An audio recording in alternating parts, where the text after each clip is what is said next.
안녕하세요. 삶의 지혜와 깊은 울림이 있는 이야기를 나누는 시간입니다. 오늘 이야기가 마음에 와닿으신다면 구독과 좋아요로 저희에게 힘을 보태주세요.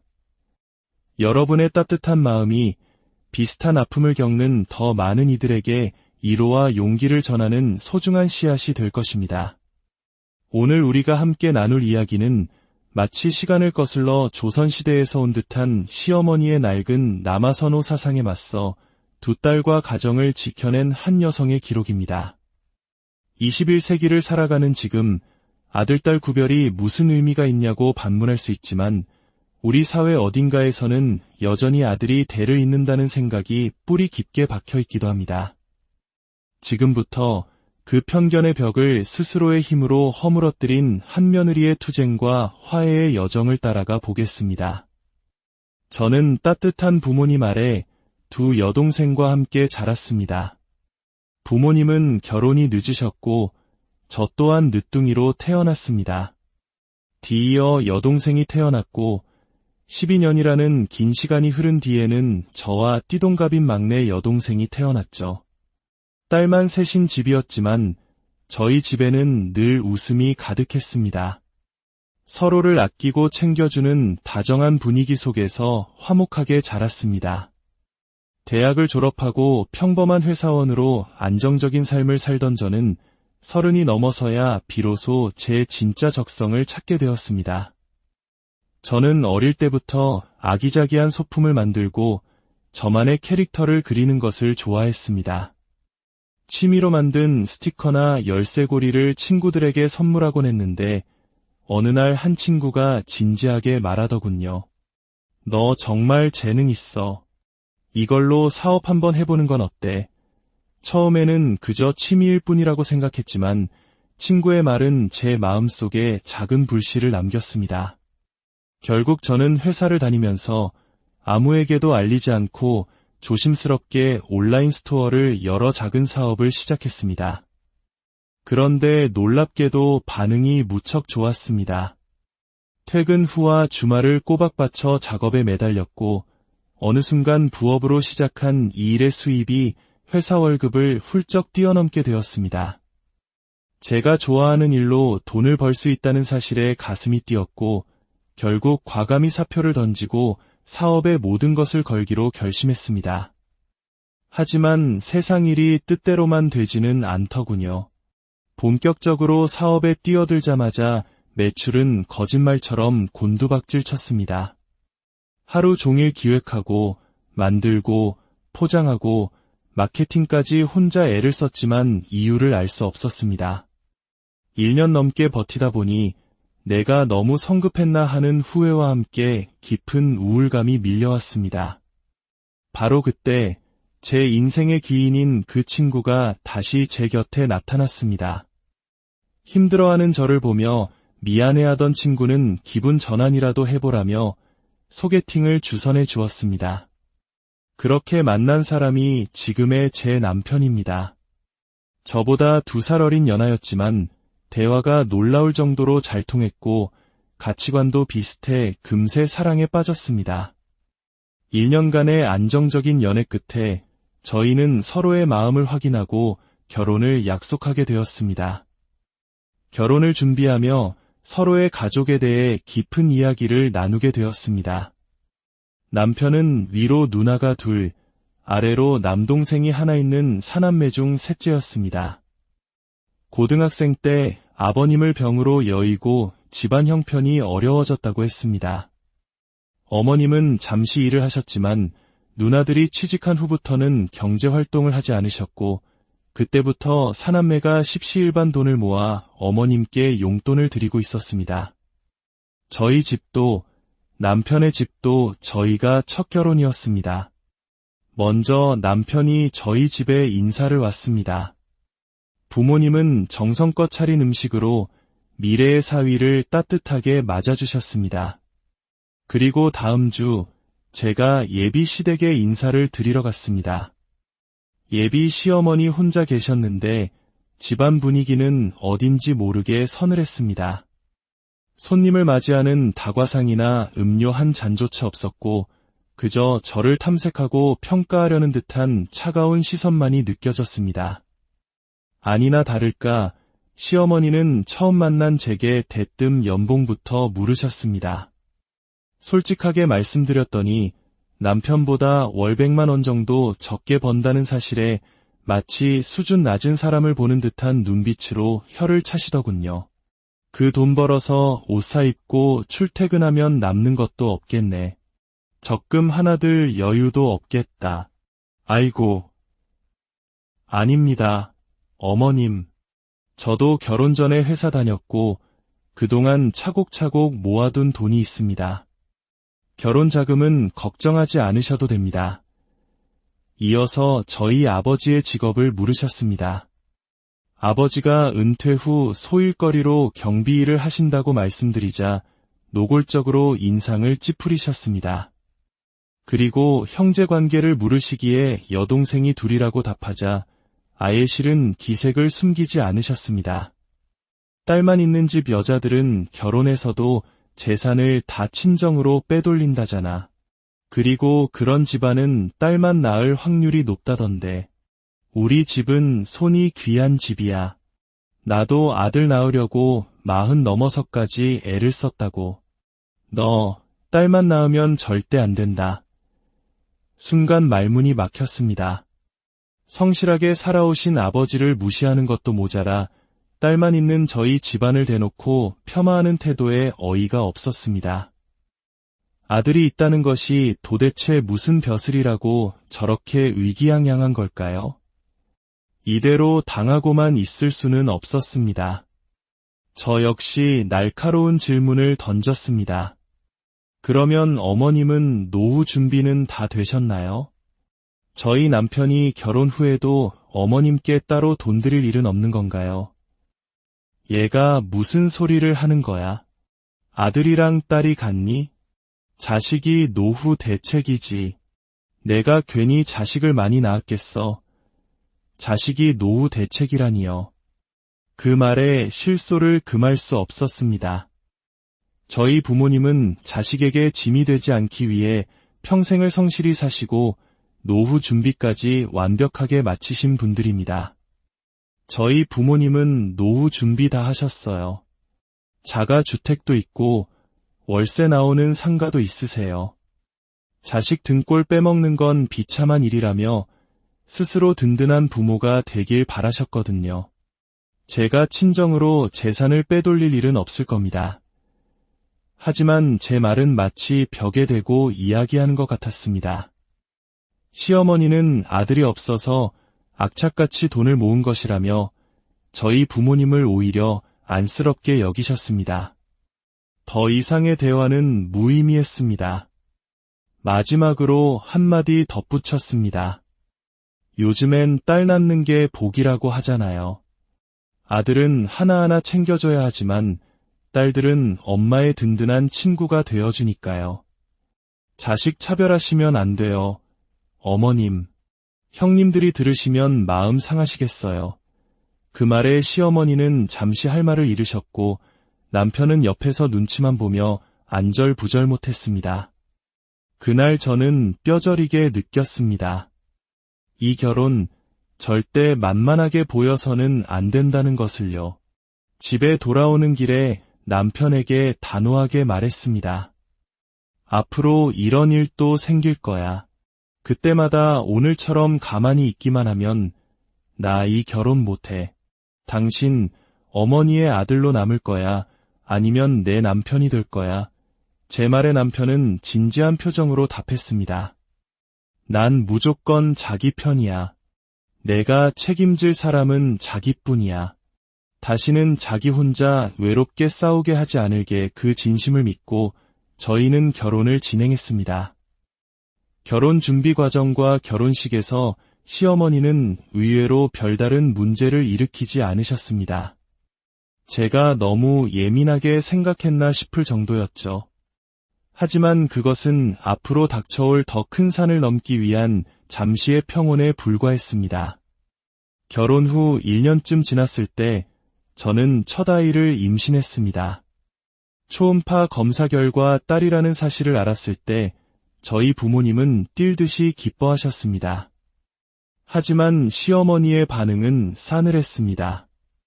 뭐, 딸이라고? 아이고, 첫째가 딸이면 불안한 법인데, 둘째는 꼭 아들 낳아야 한다. 그 말에 너무나 서운했지만 뱃속의 아이를 생각해 애써 마음을 다잡았습니다. 하지만 시어머니의 차별은 거기서 그치지 않았습니다. 제가 출산을 했을 때 시어머니는 병원에 와보지도 않으셨습니다. 대신 전화로 염장을 지르는 말을 하셨죠. 그래, 수고했다. 이제 몸조리 잘하고 빨리 둘째 가져야지. 이번에는 꼭 아들 낳아야 해. 가출산을 마친 며느리에게 축하나 안부 한마디 없이 아들 타령이라니. 기가 막혀 아무 말도 못하고 있자 남편이 제 전화기를 빼서 들고는 말도 안 되는 소리 좀 그만하시라며 병실 밖으로 나가 한참을 통화했습니다. 저희 딸의 100일 잔치날 시어머니는 달랑 10만 원이 든 봉투를 툭 던져주시곤 저희 집 살림에 사사건건 트집을 잡으셨습니다. 심지어 함께 계시던 당신의 딸들, 즉 시누이들에게 인연들아, 너네는 먹고만 있을 거야? 물도 안 떠오고 뭐해? 라며 막말을 퍼부었습니다. 그 모습을 보며 이 집안의 소통 방식이 얼마나 왜곡되어 있는지 다시 한번 깨달았습니다. 시누이들은 나이가 많았음에도 불구하고 어머니의 말 한마디에 쩔쩔매며 꼭두각시처럼 움직였습니다. 오랜 세월 이어진 가스라이팅의 결과였습니다. 저와 시어머니의 관계가 돌이킬 수 없이 멀어진 결정적인 사건은 시어머니의 생신날 일어났습니다. 그 자리에서 시동생의 아내, 즉 동서가 허니문 베이비 소식을 전했는데 아들 쌍둥이라는 것이었습니다. 시어머니는 그야말로 광분하셨습니다. 역시 둘째 며느리는 다르다며 칭찬을 아끼지 않았죠. 그때 저도 조심스럽게 둘째 임신 소식을 전했습니다. 저희 둘째도 딸이라는 말과 함께요. 그 순간 시어머니는 제 평생 잊을 수 없는 끔찍한 말을 내뱉었습니다. 아이고, 또 딸이라니. 우리 아들이 장남인데 장남이 아들을 못 낳으면 쓰나. 그냥 수술해서 떼어버리고 새로 가져. 아들을 낳아야지. 딸이라는 이유만으로 제 뱃속의 생명을 지우라니요. 순간 세상이 무너지는 것 같았습니다. 제가 무어라 말을 하기도 전에 곁에 있던 남편이 자리에서 벌떡 일어나 소리를 질렀습니다. 엄마, 진짜 왜 그러세요? 어떻게 딸이라고 지우라는 말을 하세요? 엄마는 그 정도밖에 안 되는 사람이었어요. 남편은 분노를 참지 못했고 시어머니는 착한 아들이 변했다며 제 탓을 하기 시작했습니다. 그야말로 아수라장이었습니다. 그날 이후 저희 부부는 시댁의 발길을 끊었습니다. 명절에도 찾아뵙지 않았습니다. 남편의 목이라 생각해 용돈은 매달 보내드렸지만 저희 첫째 딸 돌잔치에도 시어머니는 오지 않으셨습니다. 손녀의 첫 생일조차 외면하는 할머니를 보며 제 마음속의 기대 또한 완전히 사라졌습니다. 시간이 흘러 저와 동서는 비슷한 시기에 출산을 하게 되었습니다. 동서는 아들 쌍둥이를 낳았고 저는 예쁜 둘째 딸을 낳았습니다. 같은 병원에 입원해 있었기에 시어머니는 동서의 손주들을 보러 왔다가 마지못해 제 병실에도 들르셨습니다. 그리고 또다시 제 가슴에 비수를 꽂았습니다. 그래도 내가 애는 잘 들어서는 것 같으니 빨리 아들 하나 더 만들어라. 남편은 그 자리에서 또다시 폭발했습니다. 엄마가 할머니한테 당했던 걸 왜 제 아내한테 똑같이 하세요? 정말 너무하십니다. 남편은 시어머니를 병실 밖으로 데리고 나갔습니다. 알고 보니 시어머니 역시 시어머니에게 아들을 낳으라는 구박을 받으며 살아오셨다고 했습니다. 대물림되는 아픔의 골이었습니다. 아이들의 100일 잔치 때 시어머니의 차별은 극에 달했습니다. 동선의 쌍둥이에게는 각각 100만 원씩 총 200만 원을 주셨지만 저희 딸에게는 첫째 때와 마찬가지로 10만 원이 전부였습니다. 둘째 딸의 돌잔치에는 감기 기운이 있다는 핑계로 오시지도 않았습니다. 반면 쌍둥이 조카들에게는 순금 팔찌를 선물하셨다고 했습니다. 그 무렵 저는 아이들을 어린이집에 보낸 뒤 사업을 본격적으로 재개했습니다. 사업은 크게 성공했고 수입도 남편보다 훨씬 많아졌습니다. 하지만 이 사실을 시댁에는 철저히 비밀로 했습니다. 시어머니가 자식들 월급의 30%를 용돈으로 받아가고 있었기 때문입니다. 제가 돈을 번다는 사실을 아시면 당장 돈을 요구할 것이 뻔했기에 저는 일부러 집에서 노는 며느리인 척했습니다. 그러던 어느 명절날 잊을 수 없는 사건이 터졌습니다. 친정 부모님께서 교통사고를 당하셨다는 연락을 받았습니다. 급히 병원으로 가야 했지만 어린 아이들을 데려갈 수는 없었습니다. 남편은 다급하게 시동생에게 연락했고 아이들을 잠시만 시댁에 맡기기로 했습니다. 솔직히 마음이 내키지 않았지만 다른 방법이 없었습니다. 다행히 부모님은 두 분 다 생명에는 지장이 없으셨습니다. 안도의 한숨을 내쉬고 저녁 늦게 아이들을 데리러 시댁으로 향했습니다. 그런데 빌라 근처에서부터 저희 아이들의 서러운 울음소리가 들려왔습니다. 급하게 올라가 보니 아이들 둘이 주방 바닥에 주저앉아 닭똥 같은 눈물을 뚝뚝 흘리고 있었습니다. 상황은 이러했습니다. 저녁 식사 때 밥을 먹지 않겠다고 했던 아이들이 나중에 배가 고프다고 하자 시어머니가 남은 반찬으로 밥을 차려주었습니다. 그런데 아이들은 다른 조카들이 먹었던 갈비를 달라고 떼를 썼고 시어머니는 갈비가 다 떨어져서 없다고 한 것입니다. 아이들은 서러움에 울음을 터뜨렸고 시어머니는 반찬 투정을 한다며 아이들을 타박하고 있었습니다. 저는 아이들을 달래 밥을 먹인 뒤 냉장고에서 물을 꺼내려다 그만 얼어붙고 말았습니다. 투명한 유리 밀폐용기 안에 양념에 재워진 갈비가 가득 들어있는 것을 보고만 것입니다. 갈비가 없다는 것은 명백한 거짓말이었습니다. 어머님, 이거 갈비 아니에요? 이렇게 많이 있으면서 애들한테는 없다고 하셨어요. 제 아이들이 그렇게 미우셨어요. 그때 시어머니가 내뱉은 말은 제 이성의 끈을 완전히 끊어버렸습니다. 딸년들은 좋은 거 먹일 필요 없어. 콩나물이면 됐지 뭘 더 바래. 저건 우리 귀한 손주들 줄 거야. 너네도 아쉬우면 아들을 낳든가. 딸년이라는 말. 제 아이들을 향한 그 멸칭의 피가 거꾸로 솟는 것 같았습니다. 그 순간 저뿐만 아니라 조용히 듣고 있던 시누이들과 남편, 시동생까지 모두 폭발했습니다. 수십 년간 억눌려왔던 분노와 서름이 한꺼번에 터져나왔습니다. 엄마, 우리가 딸이라서 평생을 무시당하고 종처럼 부려졌어. 이제 더는 못 참아. 어머니, 어떻게 먹는 걸로 애들을 차별하세요? 제 아들들한테도 정이 떨어지려고 합니다. 이제 어머니 용돈 저희는 못 드립니다. 이제부터는 어머니 혼자 알아서 사세요. 결국 그날 시어머니의 모든 자식들은 용돈을 끊겠다고 선언했습니다. 저 또한 제가 운영하는 사업체의 대표라는 사실과 남편보다 훨씬 많은 돈을 번다는 사실을 밝혔습니다. 그리고 시어머니의 낡은 사고방식이 얼마나 시대착오적이고 폭력적인지를 조목조목 짚었습니다. 어머님, 세상이 변했어요. 이제는 딸들이 더 든든한 시대예요. 제 사업 성공도 친정 부모님의 전폭적인 지지가 있었기에 가능했습니다. 어머님은 그 귀한 아들들 덕에 뭘 얻으셨나요? 결국 어머님 곁을 지키고 어머님을 돌본 건 어머님이 그토록 무시하던 딸들이었습니다. 이제라도 깨달으셔야 합니다. 모든 진실을 마주한 시어머니는 그 자리에 주저앉아 오열했습니다.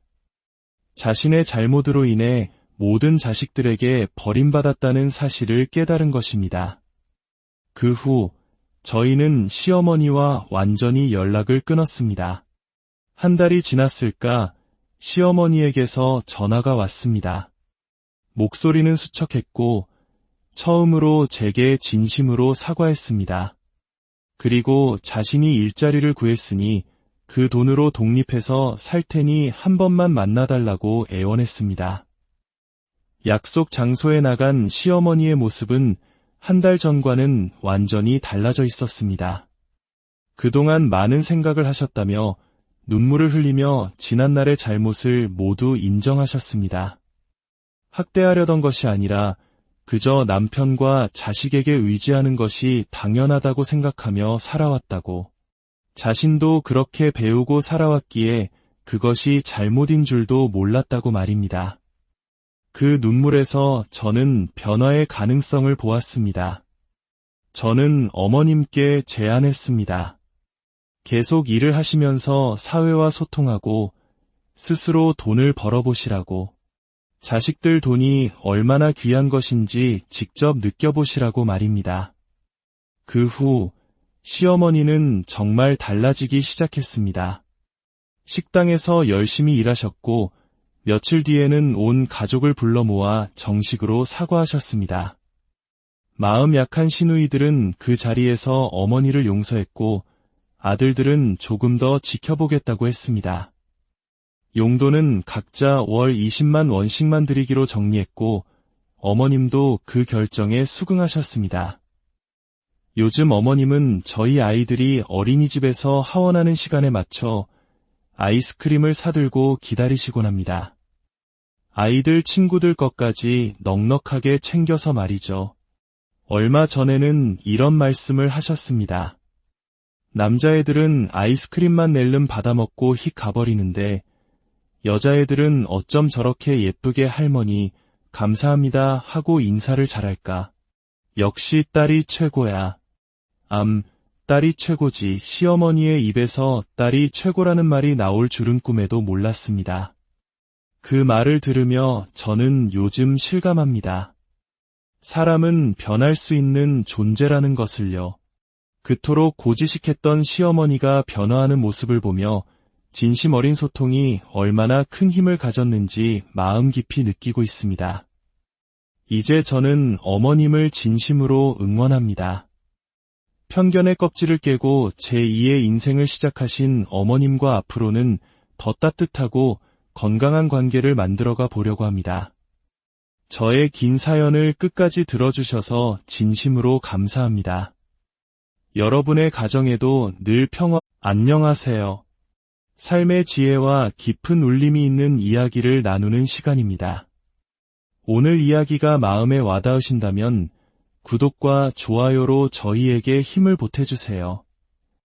여러분의 따뜻한 마음이 비슷한 아픔을 겪는 더 많은 이들에게 위로와 용기를 전하는 소중한 씨앗이 될 것입니다. 오늘 우리가 함께 나눌 이야기는 마치 시간을 거슬러 조선시대에서 온 듯한 시어머니의 낡은 남아선호 사상에 맞서 두 딸과 가정을 지켜낸 한 여성의 기록입니다. 21세기를 살아가는 지금 아들-딸 구별이 무슨 의미가 있냐고 반문할 수 있지만 우리 사회 어딘가에서는 여전히 아들이 대를 잇는다는 생각이 뿌리 깊게 박혀 있기도 합니다. 지금부터 그 편견의 벽을 스스로의 힘으로 허물어뜨린 한 며느리의 투쟁과 화해의 여정을 따라가 보겠습니다. 저는 따뜻한 부모님 아래 두 여동생과 함께 자랐습니다. 부모님은 결혼이 늦으셨고 저 또한 늦둥이로 태어났습니다. 뒤이어 여동생이 태어났고 12년이라는 긴 시간이 흐른 뒤에는 저와 띠동갑인 막내 여동생이 태어났죠. 딸만 셋인 집이었지만 저희 집에는 늘 웃음이 가득했습니다. 서로를 아끼고 챙겨주는 다정한 분위기 속에서 화목하게 자랐습니다. 대학을 졸업하고 평범한 회사원으로 안정적인 삶을 살던 저는 30이 넘어서야 비로소 제 진짜 적성을 찾게 되었습니다. 저는 어릴 때부터 아기자기한 소품을 만들고 저만의 캐릭터를 그리는 것을 좋아했습니다. 취미로 만든 스티커나 열쇠고리를 친구들에게 선물하곤 했는데 어느 날 한 친구가 진지하게 말하더군요. 너 정말 재능 있어. 이걸로 사업 한번 해보는 건 어때? 처음에는 그저 취미일 뿐이라고 생각했지만 친구의 말은 제 마음속에 작은 불씨를 남겼습니다. 결국 저는 회사를 다니면서 아무에게도 알리지 않고 조심스럽게 온라인 스토어를 여러 작은 사업을 시작했습니다. 그런데 놀랍게도 반응이 무척 좋았습니다. 퇴근 후와 주말을 꼬박 바쳐 작업에 매달렸고 어느 순간 부업으로 시작한 이 일의 수입이 회사 월급을 훌쩍 뛰어넘게 되었습니다. 제가 좋아하는 일로 돈을 벌 수 있다는 사실에 가슴이 뛰었고 결국 과감히 사표를 던지고 사업의 모든 것을 걸기로 결심했습니다. 하지만 세상 일이 뜻대로만 되지는 않더군요. 본격적으로 사업에 뛰어들자마자 매출은 거짓말처럼 곤두박질 쳤습니다. 하루 종일 기획하고 만들고 포장하고 마케팅까지 혼자 애를 썼지만 이유를 알 수 없었습니다. 1년 넘게 버티다 보니 내가 너무 성급했나 하는 후회와 함께 깊은 우울감이 밀려왔습니다. 바로 그때 제 인생의 귀인인 그 친구가 다시 제 곁에 나타났습니다. 힘들어하는 저를 보며 미안해하던 친구는 기분 전환이라도 해보라며 소개팅을 주선해 주었습니다. 그렇게 만난 사람이 지금의 제 남편입니다.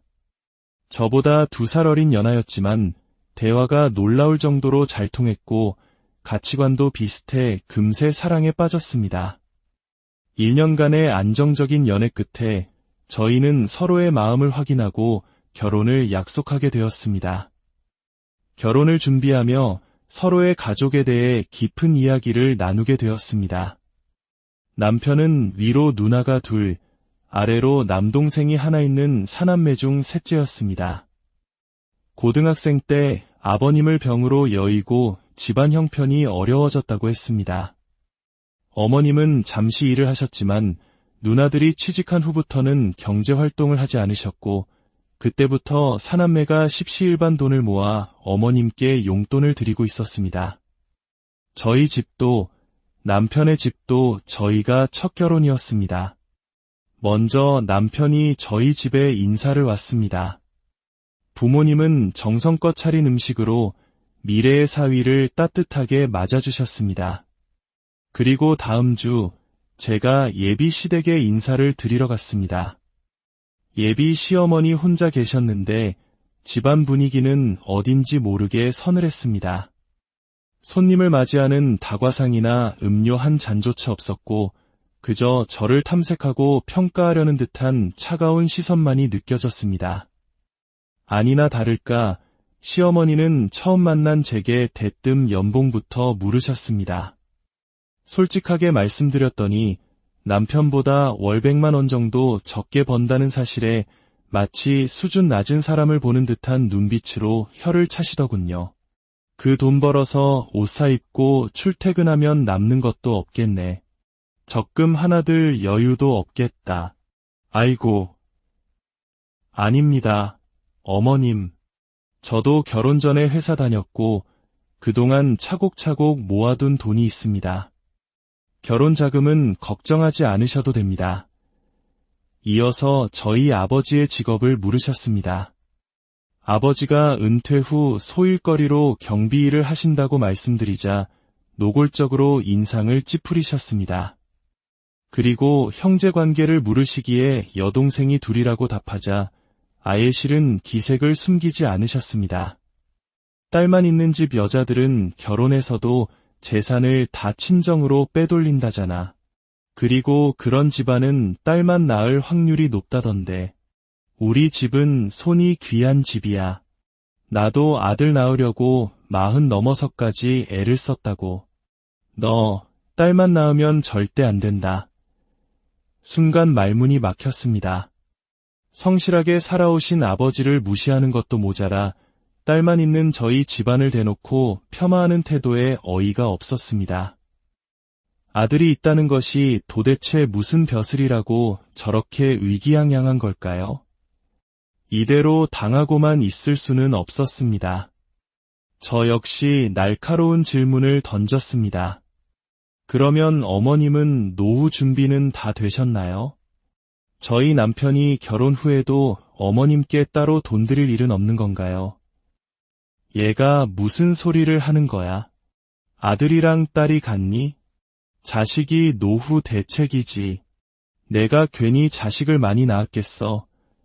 자식이 노후 대책이라니요. 그 말에 실소를 금할 수 없었습니다. 저희 부모님은 자식에게 짐이 되지 않기 위해 평생을 성실히 사시고 노후 준비까지 완벽하게 마치신 분들입니다. 저희 부모님은 노후 준비 다 하셨어요. 자가주택도 있고 월세 나오는 상가도 있으세요. 자식 등골 빼먹는 건 비참한 일이라며 스스로 든든한 부모가 되길 바라셨거든요. 제가 친정으로 재산을 빼돌릴 일은 없을 겁니다. 하지만 제 말은 마치 벽에 대고 이야기하는 것 같았습니다. 시어머니는 아들이 없어서 악착같이 돈을 모은 것이라며 저희 부모님을 오히려 안쓰럽게 여기셨습니다. 더 이상의 대화는 무의미했습니다. 마지막으로 한마디 덧붙였습니다. 요즘엔 딸 낳는 게 복이라고 하잖아요. 아들은 하나하나 챙겨줘야 하지만 딸들은 엄마의 든든한 친구가 되어주니까요. 자식 차별하시면 안 돼요. 어머님, 형님들이 들으시면 마음 상하시겠어요. 그 말에 시어머니는 잠시 할 말을 잃으셨고 남편은 옆에서 눈치만 보며 안절부절 못했습니다. 그날 저는 뼈저리게 느꼈습니다. 이 결혼 절대 만만하게 보여서는 안 된다는 것을요. 집에 돌아오는 길에 남편에게 단호하게 말했습니다. 앞으로 이런 일도 생길 거야. 그때마다 오늘처럼 가만히 있기만 하면 나 이 결혼 못해. 당신 어머니의 아들로 남을 거야. 아니면 내 남편이 될 거야. 제 말에 남편은 진지한 표정으로 답했습니다. 난 무조건 자기 편이야. 내가 책임질 사람은 자기뿐이야. 다시는 자기 혼자 외롭게 싸우게 하지 않을게 그 진심을 믿고 저희는 결혼을 진행했습니다. 결혼 준비 과정과 결혼식에서 시어머니는 의외로 별다른 문제를 일으키지 않으셨습니다. 제가 너무 예민하게 생각했나 싶을 정도였죠. 하지만 그것은 앞으로 닥쳐올 더 큰 산을 넘기 위한 잠시의 평온에 불과했습니다. 결혼 후 1년쯤 지났을 때 저는 첫 아이를 임신했습니다. 초음파 검사 결과 딸이라는 사실을 알았을 때 저희 부모님은 뛸 듯이 기뻐하셨습니다. 하지만 시어머니의 반응은 싸늘했습니다. 뭐? 딸이라고? 아이고, 첫째가 딸이면 불안한 법인데 둘째는 꼭 아들 낳아야 한다. 그 말에 너무나 서운했지만 뱃속의 아이를 생각해 애써 마음을 다잡았습니다. 하지만 시어머니의 차별은 거기서 그치지 않았습니다. 제가 출산을 했을 때 시어머니는 병원에 와보지도 않으셨습니다. 대신 전화로 염장을 지르는 말을 하셨죠. 그래, 수고했다. 이제 몸조리 잘하고 빨리 둘째 가져야지. 이번에는 꼭 아들 낳아야 해. 가출산을 마친 며느리에게 축하나 안부 한마디 없이 아들 타령이라니. 기가 막혀 아무 말도 못하고 있자 남편이 제 전화기를 빼서 들고는 말도 안 되는 소리 좀 그만하시라며 병실 밖으로 나가 한참을 통화했습니다. 저희 딸의 100일 잔치날 시어머니는 달랑 10만 원이 든 봉투를 툭 던져주시곤 저희 집 살림에 사사건건 트집을 잡으셨습니다.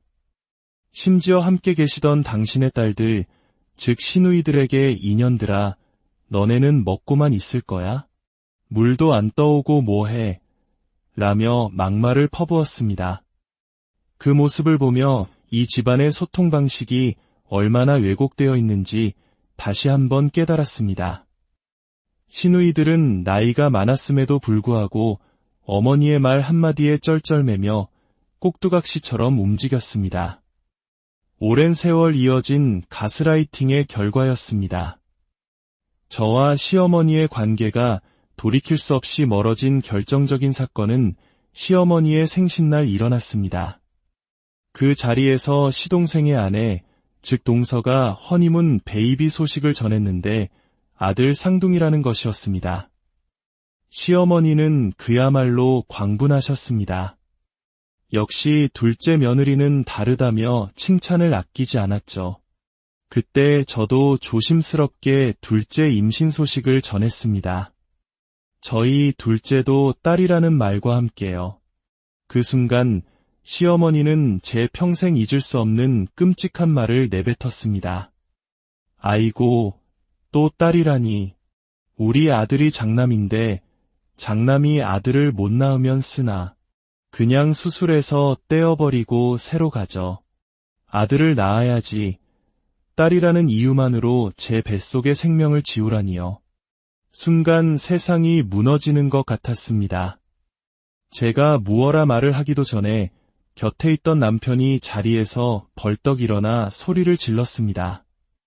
엄마, 진짜 왜 그러세요? 어떻게 딸이라고 지우라는 말을 하세요? 엄마는 그 정도밖에 안 되는 사람이었어요. 남편은 분노를 참지 못했고 시어머니는 착한 아들이 변했다며 제 탓을 하기 시작했습니다. 그야말로 아수라장이었습니다. 그날 이후 저희 부부는 시댁의 발길을 끊었습니다. 명절에도 찾아뵙지 않았습니다. 남편의 목이라 생각해 용돈은 매달 보내드렸지만 저희 첫째 딸 돌잔치에도 시어머니는 오지 않으셨습니다. 손녀의 첫 생일조차 외면하는 할머니를 보며 제 마음속의 기대 또한 완전히 사라졌습니다. 시간이 흘러 저와 동서는 비슷한 시기에 출산을 하게 되었습니다. 동서는 아들 쌍둥이를 낳았고 저는 예쁜 둘째 딸을 낳았습니다.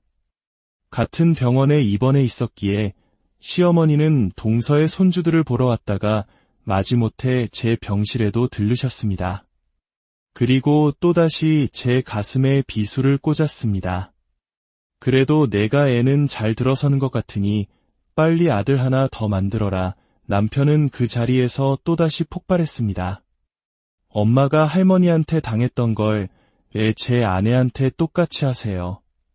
정말 너무하십니다. 남편은 시어머니를 병실 밖으로 데리고 나갔습니다. 알고 보니 시어머니 역시 시어머니에게 아들을 낳으라는 구박을 받으며 살아오셨다고 했습니다. 대물림되는 아픔의 골이었습니다. 아이들의 100일 잔치 때 시어머니의 차별은 극에 달했습니다.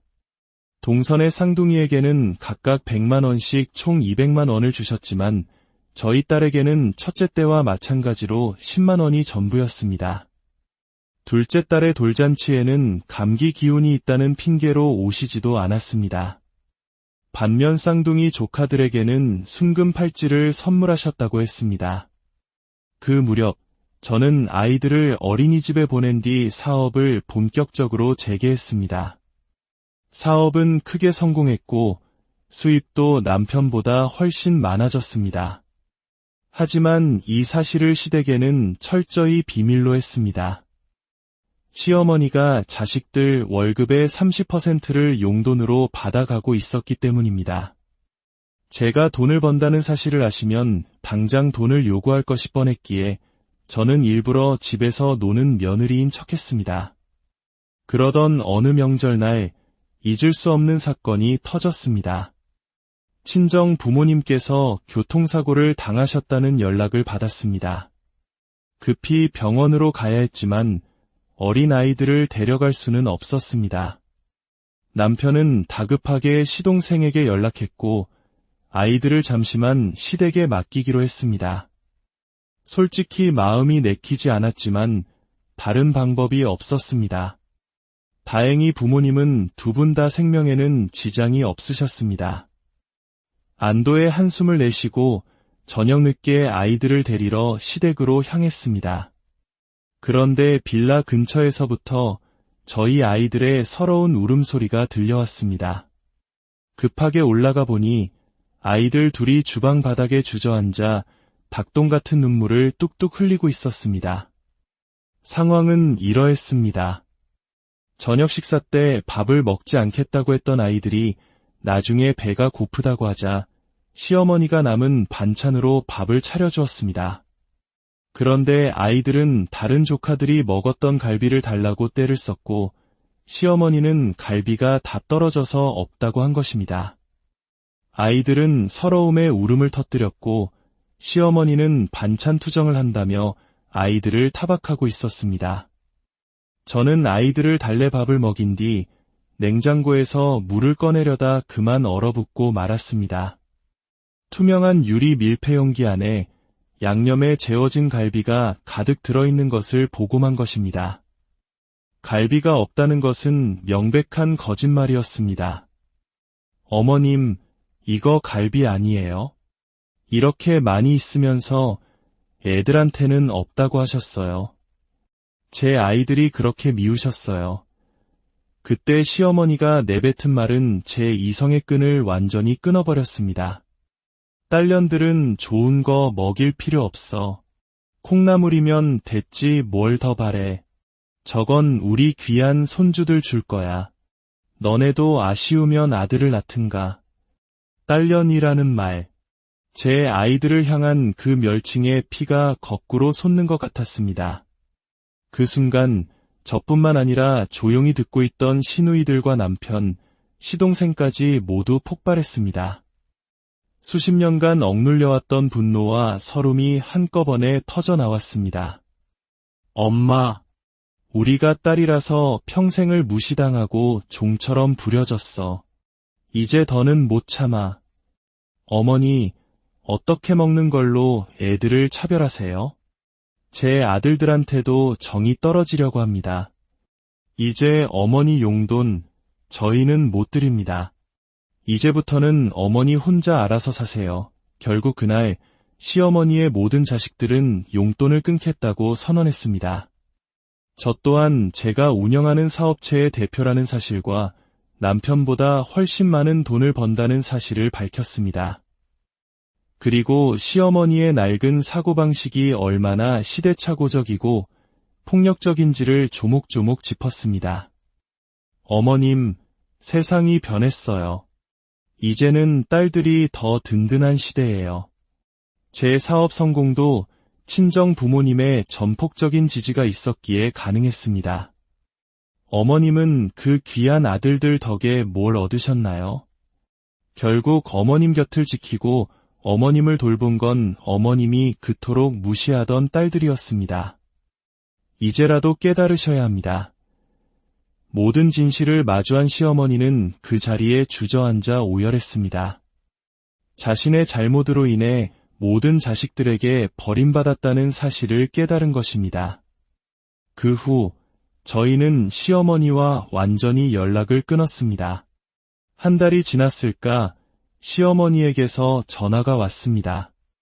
목소리는 수척했고 처음으로 제게 진심으로 사과했습니다. 그리고 자신이 일자리를 구했으니 그 돈으로 독립해서 살 테니 한 번만 만나달라고 애원했습니다. 약속 장소에 나간 시어머니의 모습은 한 달 전과는 완전히 달라져 있었습니다. 그동안 많은 생각을 하셨다며 눈물을 흘리며 지난날의 잘못을 모두 인정하셨습니다. 학대하려던 것이 아니라 그저 남편과 자식에게 의지하는 것이 당연하다고 생각하며 살아왔다고, 자신도 그렇게 배우고 살아왔기에 그것이 잘못인 줄도 몰랐다고 말입니다.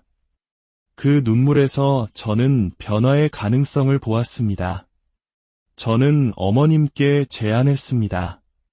계속 일을 하시면서 사회와 소통하고 스스로 돈을 벌어보시라고, 자식들 돈이 얼마나 귀한 것인지 직접 느껴보시라고 말입니다. 그 후 시어머니는 정말 달라지기 시작했습니다. 식당에서 열심히 일하셨고 며칠 뒤에는 온 가족을 불러 모아 정식으로 사과하셨습니다. 마음 약한 시누이들은 그 자리에서 어머니를 용서했고 아들들은 조금 더 지켜보겠다고 했습니다. 용돈은 각자 월 20만 원씩만 드리기로 정리했고 어머님도 그 결정에 수긍하셨습니다. 요즘 어머님은 저희 아이들이 어린이집에서 하원하는 시간에 맞춰 아이스크림을 사들고 기다리시곤 합니다. 아이들 친구들 것까지 넉넉하게 챙겨서 말이죠. 얼마 전에는 이런 말씀을 하셨습니다. 남자애들은 아이스크림만 낼름 받아먹고 휙 가버리는데 여자애들은 어쩜 저렇게 예쁘게 할머니 감사합니다 하고 인사를 잘할까. 역시 딸이 최고야. 딸이 최고지. 시어머니의 입에서 딸이 최고라는 말이 나올 줄은 꿈에도 몰랐습니다. 그 말을 들으며 저는 요즘 실감합니다. 사람은 변할 수 있는 존재라는 것을요. 그토록 고지식했던 시어머니가 변화하는 모습을 보며 진심 어린 소통이 얼마나 큰 힘을 가졌는지 마음 깊이 느끼고 있습니다. 이제 저는 어머님을 진심으로 응원합니다. 편견의 껍질을 깨고 제2의 인생을 시작하신 어머님과 앞으로는 더 따뜻하고 건강한 관계를 만들어가 보려고 합니다. 저의 긴 사연을 끝까지 들어주셔서 진심으로 감사합니다. 여러분의 가정에도 늘 평화, 안녕하세요. 삶의 지혜와 깊은 울림이 있는 이야기를 나누는 시간입니다. 오늘 이야기가 마음에 와닿으신다면 구독과 좋아요로 저희에게 힘을 보태주세요. 여러분의 따뜻한 마음이 비슷한 아픔을 겪는 더 많은 이들에게 위로와 용기를 전하는 소중한 씨앗이 될 것입니다. 오늘 우리가 함께 나눌 이야기는 마치 시간을 거슬러 조선시대에서 온 듯한 시어머니의 낡은 남아선호 사상에 맞서 두 딸과 가정을 지켜낸 한 여성의 기록입니다. 21세기를 살아가는 지금 아들-딸 구별이 무슨 의미가 있냐고 반문할 수 있지만 우리 사회 어딘가에서는 여전히 아들이 대를 잇는다는 생각이 뿌리 깊게 박혀 있기도 합니다. 지금부터 그 편견의 벽을 스스로의 힘으로 허물어뜨린 한 며느리의 투쟁과 화해의 여정을 따라가 보겠습니다. 저는 따뜻한 부모님 아래 두 여동생과 함께 자랐습니다. 부모님은 결혼이 늦으셨고 저 또한 늦둥이로 태어났습니다. 뒤이어 여동생이 태어났고 12년이라는 긴 시간이 흐른 뒤에는 저와 띠동갑인 막내 여동생이 태어났죠. 딸만 셋인 집이었지만 저희 집에는 늘 웃음이 가득했습니다. 서로를 아끼고 챙겨주는 다정한 분위기 속에서 화목하게 자랐습니다. 대학을 졸업하고 평범한 회사원으로 안정적인 삶을 살던 저는 30이 넘어서야 비로소 제 진짜 적성을 찾게 되었습니다. 저는 어릴 때부터 아기자기한 소품을 만들고 저만의 캐릭터를 그리는 것을 좋아했습니다. 취미로 만든 스티커나 열쇠고리를 친구들에게 선물하곤 했는데 어느 날 한 친구가 진지하게 말하더군요. 너 정말 재능 있어. 이걸로 사업 한번 해보는 건 어때? 처음에는 그저 취미일 뿐이라고 생각했지만 친구의 말은 제 마음속에 작은 불씨를 남겼습니다. 결국 저는 회사를 다니면서 아무에게도 알리지 않고 조심스럽게 온라인 스토어를 여러 작은 사업을 시작했습니다. 그런데 놀랍게도 반응이 무척 좋았습니다. 퇴근 후와 주말을 꼬박 바쳐 작업에 매달렸고 어느 순간 부업으로 시작한 이 일의 수입이 회사 월급을 훌쩍 뛰어넘게 되었습니다. 제가 좋아하는 일로 돈을 벌 수 있다는 사실에 가슴이 뛰었고 결국 과감히 사표를 던지고 사업의 모든 것을 걸기로 결심했습니다. 하지만 세상 일이 뜻대로만 되지는 않더군요. 본격적으로 사업에 뛰어들자마자 매출은 거짓말처럼 곤두박질 쳤습니다. 하루 종일 기획하고 만들고 포장하고 마케팅까지 혼자 애를 썼지만 이유를 알 수 없었습니다. 1년 넘게 버티다 보니 내가 너무 성급했나 하는 후회와 함께 깊은 우울감이 밀려왔습니다. 바로 그때 제 인생의 귀인인 그 친구가 다시 제 곁에 나타났습니다. 힘들어하는 저를 보며 미안해하던 친구는 기분 전환이라도 해보라며 소개팅을 주선해 주었습니다. 그렇게 만난 사람이 지금의 제 남편입니다. 저보다 2살 어린 연하였지만 대화가 놀라울 정도로 잘 통했고 가치관도 비슷해 금세 사랑에 빠졌습니다. 1년간의 안정적인 연애 끝에 저희는 서로의 마음을 확인하고 결혼을 약속하게 되었습니다. 결혼을 준비하며 서로의 가족에 대해 깊은 이야기를 나누게 되었습니다. 남편은 위로 누나가 2, 아래로 남동생이 1 있는 4남매 중 셋째였습니다. 고등학생 때 아버님을 병으로 여의고 집안 형편이 어려워졌다고 했습니다. 어머님은 잠시 일을 하셨지만 누나들이 취직한 후부터는 경제활동을 하지 않으셨고 그때부터 4남매가 십시일반 돈을 모아 어머님께 용돈을 드리고 있었습니다. 저희 집도 남편의 집도 저희가 첫 결혼이었습니다. 먼저 남편이 저희 집에 인사를 왔습니다. 부모님은 정성껏 차린 음식으로 미래의 사위를 따뜻하게 맞아주셨습니다. 그리고 다음 주 제가 예비 시댁에 인사를 드리러 갔습니다. 예비 시어머니 혼자 계셨는데 집안 분위기는 어딘지 모르게 서늘했습니다. 손님을 맞이하는 다과상이나 음료 한 잔조차 없었고 그저 저를 탐색하고 평가하려는 듯한 차가운 시선만이 느껴졌습니다. 아니나 다를까 시어머니는 처음 만난 제게 대뜸 연봉부터 물으셨습니다.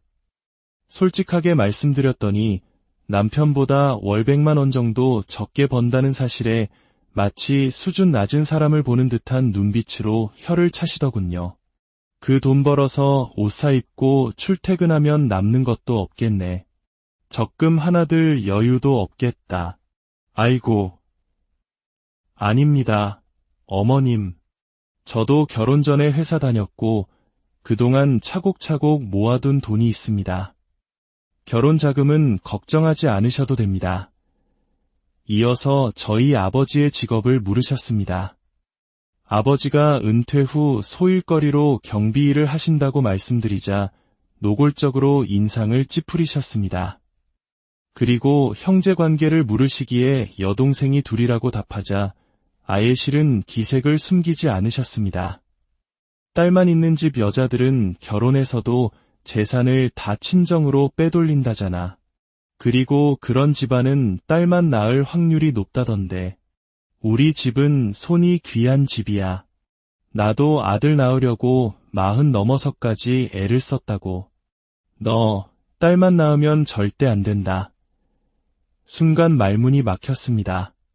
성실하게 살아오신 아버지를 무시하는 것도 모자라 딸만 있는 저희 집안을 대놓고 폄하하는 태도에 어이가 없었습니다. 아들이 있다는 것이 도대체 무슨 벼슬이라고 저렇게 의기양양한 걸까요? 이대로 당하고만 있을 수는 없었습니다. 저 역시 날카로운 질문을 던졌습니다. 그러면 어머님은 노후 준비는 다 되셨나요? 저희 남편이 결혼 후에도 어머님께 따로 돈 드릴 일은 없는 건가요? 얘가 무슨 소리를 하는 거야? 아들이랑 딸이 같니? 자식이 노후 대책이지. 내가 괜히 자식을 많이 낳았겠어. 자식이 노후 대책이라니요. 그 말에 실소를 금할 수 없었습니다. 저희 부모님은 자식에게 짐이 되지 않기 위해 평생을 성실히 사시고 노후 준비까지 완벽하게 마치신 분들입니다. 저희 부모님은 노후 준비 다 하셨어요. 자가 주택도 있고 월세 나오는 상가도 있으세요. 자식 등골 빼먹는 건 비참한 일이라며 스스로 든든한 부모가 되길 바라셨거든요. 제가 친정으로 재산을 빼돌릴 일은 없을 겁니다. 하지만 제 말은 마치 벽에 대고 이야기하는 것 같았습니다. 시어머니는 아들이 없어서 악착같이 돈을 모은 것이라며 저희 부모님을 오히려 안쓰럽게 여기셨습니다. 더 이상의 대화는 무의미했습니다. 마지막으로 한마디 덧붙였습니다. 요즘엔 딸 낳는 게 복이라고 하잖아요. 아들은 하나하나 챙겨줘야 하지만 딸들은 엄마의 든든한 친구가 되어주니까요. 자식 차별하시면 안 돼요. 어머님, 형님들이 들으시면 마음 상하시겠어요. 그 말에 시어머니는 잠시 할 말을 잃으셨고 남편은 옆에서 눈치만 보며 안절부절 못했습니다. 그날 저는 뼈저리게 느꼈습니다. 이 결혼 절대 만만하게 보여서는 안 된다는 것을요. 집에 돌아오는 길에 남편에게 단호하게 말했습니다. 앞으로 이런 일도 생길 거야. 그때마다 오늘처럼 가만히 있기만 하면 나 이 결혼 못해. 당신 어머니의 아들로 남을 거야. 아니면 내 남편이 될 거야. 제 말에 남편은 진지한 표정으로 답했습니다. 난 무조건 자기 편이야. 내가 책임질 사람은 자기뿐이야. 다시는 자기 혼자 외롭게 싸우게 하지 않을게 그 진심을 믿고 저희는 결혼을 진행했습니다. 결혼 준비 과정과 결혼식에서 시어머니는 의외로 별다른 문제를 일으키지 않으셨습니다. 제가 너무 예민하게 생각했나 싶을 정도였죠. 하지만 그것은 앞으로 닥쳐올 더 큰 산을 넘기 위한 잠시의 평온에 불과했습니다. 결혼 후 1년쯤 지났을 때 저는 첫 아이를 임신했습니다. 초음파 검사 결과 딸이라는 사실을 알았을 때 저희 부모님은 뛸 듯이 기뻐하셨습니다. 하지만 시어머니의 반응은 싸늘했습니다. 뭐? 딸이라고? 아이고, 첫째가 딸이면 불안한 법인데, 둘째는 꼭 아들 낳아야 한다. 그 말에 너무나 서운했지만 뱃속의 아이를 생각해 애써 마음을 다잡았습니다. 하지만 시어머니의 차별은 거기서 그치지 않았습니다. 제가 출산을 했을 때 시어머니는 병원에 와보지도 않으셨습니다. 대신 전화로 염장을 지르는 말을 하셨죠. 그래, 수고했다. 이제 몸조리 잘하고 빨리 둘째 가져야지. 이번에는 꼭 아들 낳아야 해. 가출산을 마친 며느리에게 축하나 안부 한마디 없이 아들 타령이라니. 기가 막혀 아무 말도 못하고 있자 남편이 제 전화기를 빼서 들고는 말도 안 되는 소리 좀 그만하시라며 병실 밖으로 나가 한참을 통화했습니다. 저희 딸의 100일 잔치날 시어머니는 달랑 10만 원이 든 봉투를 툭 던져주시곤 저희 집 살림에 사사건건 트집을 잡으셨습니다. 심지어 함께 계시던 당신의 딸들, 즉 시누이들에게 인연들아, 너네는 먹고만 있을 거야? 물도 안 떠오고 뭐해? 라며 막말을 퍼부었습니다. 그 모습을 보며 이 집안의 소통 방식이 얼마나 왜곡되어 있는지 다시 한번 깨달았습니다. 시누이들은 나이가 많았음에도 불구하고 어머니의 말 한마디에 쩔쩔매며 꼭두각시처럼 움직였습니다. 오랜 세월 이어진 가스라이팅의 결과였습니다. 저와 시어머니의 관계가 돌이킬 수 없이 멀어진 결정적인 사건은 시어머니의 생신날 일어났습니다. 그 자리에서 시동생의 아내, 즉 동서가 허니문 베이비 소식을 전했는데 아들 쌍둥이라는 것이었습니다. 시어머니는 그야말로 광분하셨습니다. 역시 둘째 며느리는 다르다며 칭찬을 아끼지 않았죠. 그때 저도 조심스럽게 둘째 임신 소식을 전했습니다. 저희 둘째도 딸이라는 말과 함께요. 그 순간 시어머니는 제 평생 잊을 수 없는 끔찍한 말을 내뱉었습니다. 아이고, 또 딸이라니. 우리 아들이 장남인데 장남이 아들을 못 낳으면 쓰나. 그냥 수술해서 떼어버리고 새로 가져. 아들을 낳아야지. 딸이라는 이유만으로 제 뱃속의 생명을 지우라니요. 순간 세상이 무너지는 것 같았습니다. 제가 무어라 말을 하기도 전에 곁에 있던 남편이 자리에서 벌떡 일어나 소리를 질렀습니다. 엄마, 진짜 왜 그러세요? 어떻게 딸이라고 지우라는 말을 하세요? 엄마는 그 정도밖에 안 되는 사람이었어요. 남편은 분노를 참지 못했고 시어머니는 착한 아들이 변했다며 제 탓을 하기 시작했습니다. 그야말로 아수라장이었습니다. 그날 이후 저희 부부는 시댁의 발길을 끊었습니다. 명절에도 찾아뵙지 않았습니다.